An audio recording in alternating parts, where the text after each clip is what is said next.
Many of you may or may not be familiar with Oklahoma Water Survey. It's the newest of the 5 surveys at OU, and it was founded in 2011. The first director was Dr. Bob Pulls. Dr. Pulls was the director of the Oklahoma Water Survey until 2015 when he retired, and that position and the water survey was vacant and inactive for a couple years, and I was fortunate enough to get the opportunity to come on as the director in July 2017, and we currently have 2 full-time staff. We have 1 position open, so if you're looking if you want to come to Norman and join us and have a little fun at the water survey, we do have an open position. We have 5 grad students, and we have 12 undergrad students working for us. Those students are in 10 different majors, so we're really stress interdisciplinarity, and we're doing a lot of fun things at the Oklahoma Water Survey.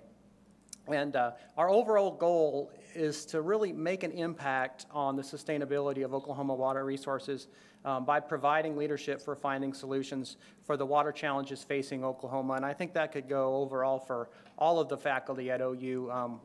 I've been really impressed since I've got here of the interest in working with and across the state to help solve some of our solutions or some of the challenges that we're facing in water resources in Oklahoma. So to that end, we want to facilitate the integration of OU researchers with the water community across Oklahoma by connecting those OU faculty, staff, and students with the water community. And that's what today's like today are so important, and I'm so thankful for you guys coming today.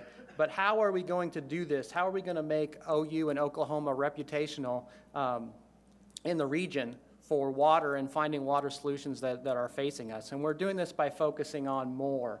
And if you guys have heard me talk before, you've probably heard me talk about this. What is MORE? Well, I'm an engineer, so MORE is an acronym. Monitoring, outreach, research, and education. Those are our four focus areas that everything we do at the Water Survey is addressing at least one of those, and most times more than one of them. But really all focused on coming back to the students. That's what that image represents. We have monitoring, outreach, and research, but it all comes back to education. So we're really thankful for that. On the monitoring end of it, as soon as we hire our next hydrologic scientist, we'll have 3 scientists that have a lot of monitoring and QA/QC experience. We've recently obtained our certification from the Oklahoma Department of Environmental Quality for our laboratory for E. coli and Enterococcus. So we're trying to fill that niche that was needed in the state to provide more analysis for that type of thing. We have a mobile sampling facility, and we're actively looking for partners to expand our monitoring footprint in Oklahoma, especially those monitoring projects that might be long-term, because the long-term data sets is something that's greatly needed and lacking, not only in Oklahoma, but across the U.S. So one of the projects we worked with was in collaboration with the DEQ, the Water Resources Board, and the Conservation Commission, where we co-sampled at some of the sites that those groups were already doing to look at E. coli and Enterococcus. And we chose the sites specifically for the ones that were on the 303D list or the impaired list for both Enterococcus and E. coli. These agencies, because of budget cuts and other reasons, weren't able to analyze, to sample for these types of things. So if you don't sample for something, there's no way to get it off the 303D list. And then that can cost money down the road, trying to do things to try to get it off the 303D list, but you're not monitoring to know whether or not they're working. So when we did that, this is preliminary data, but I'm pretty confident in our QA/QC and everything that we've looked at. We just need to turn it in. 16 of those 23 streams actually, it looks like they're going to qualify to come off the list for E. coli. None of them are going to qualify to come off the list for Enterococcus, which might say a little bit about what the viability of each of those is as far as an indicator of pathogens, and what that exact indication is. It remains to be seen, but it might lead to some future research. And we actually, through that collaboration, have gotten some funding for the next few years. And Joe Long is here, and he's working with us on that. So thanks, Joe, on that. On the outreach part, we have a new website. We've rebranded ourselves OKH2O. We're doing a number of different workshops, and this is just a small sampling of it. This riverology class is something that Jerry Fleming, our Assistant Director and Outreach Education Coordinator that you guys have heard from a whole bunch, she was involved with this before she came here, and we're working on expanding it, really excited about that, and erosion and sediment control certification that we're in development, low impact development, design, inspection, and maintenance, and we've been working on that with the City of Tulsa.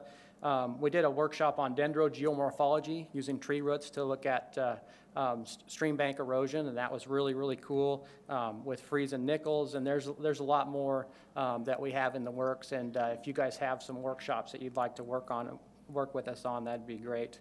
We're also working to really be involved in the conferences across the state. If you come to the Governor's Water Conference in a couple weeks, there's 27 OU folks on the agenda, 18 student posters and 9 speakers, which I think is by far a record for what we've done at OU, and that's something that we hope to continue. And we're working with a number of work groups across the state. We're also doing a signature outreach program that we call the POND program, which stands for Protecting Our Neighborhood Detentions, where HOAs can work with us and they kind of adopt their detention pond. We like to think of it as blue thumb for detention ponds. And there's water quality, bird watching, habitat, aesthetics, a whole bunch of things that are involved with that. And we've continued to work with several groups to put in BMP demonstrations. GRDA and Daryl Townsend, who's in here, have worked with us on a site there. That's what that picture is with our students, and we got some demonstration bioretention cells, and we're working on some more of that. We try to coordinate a bunch of research projects across the campus, and especially ones that could connect the water community, and we continue to want to do that. Including we have a big goal of developing a water balance for the whole state of Oklahoma to help contribute towards Water for 2060 goals and some of the quantification for that. We worked with Senator Rader in the legislature to look at some aquifer transfer and artificial recharge type of things, and that's something that's ongoing. This picture right here was when we were testifying to the Appropriations Committee for that. We've kind of adopted this project to look at nutrient leaching from compost filter stocks within the water survey, and we've got a whole bunch of students involved with that, and they've been really great. So I won't go into the results on that, but that's really cool. We started this project on the economic value of environmental education. That we're just very much at the beginning of it, but in today's environment, we want to be able to justify everything that we're doing. How is it contributing to the economic well-being of the state and to OU? And one of the things that we were looking at was all of our workshops, and we couldn't really find anything that had been done almost anywhere quantifying the value of environmental education. So we're taking on this project, and we hope to seek out even more partners on that to try to look at that. We're working on a project on looking at the values and attitudes of water readers across the state, especially amongst different cultures. And then finally on education, as I mentioned, a lot of the things that we're doing, we're bringing back to the students. And even today, when there's not a lot of students today, we're connecting the faculty who are going to go out and tentacle out and connect the students back to the issues that are in Oklahoma. As part of that, one thing that I'm really excited about is we've been developing this dual degree program with a university down in Mexico, UPAEP, that I don't remember what that stands for, but they're in Puebla, Mexico, which is a little bit south and east of Mexico City. And that's going to be really exciting, where they'll be 1 year in Norman and 1 year in Mexico, and at the end they'll have 2 master's degrees, one from each university. So that's really, really cool in a number of our different degrees. So as I mentioned, we have an opening on our staff. Jerry Fleming and also Grant Graves, who's in the audience today. Grant's right down here in the front. He's our monitoring and research coordinator. And if there's ever anything that we can do, all of our contact information is on our website there, okh2o.org. So really appreciate, once again, you guys coming, and we'll move on to the next presentation. Dr. Hong.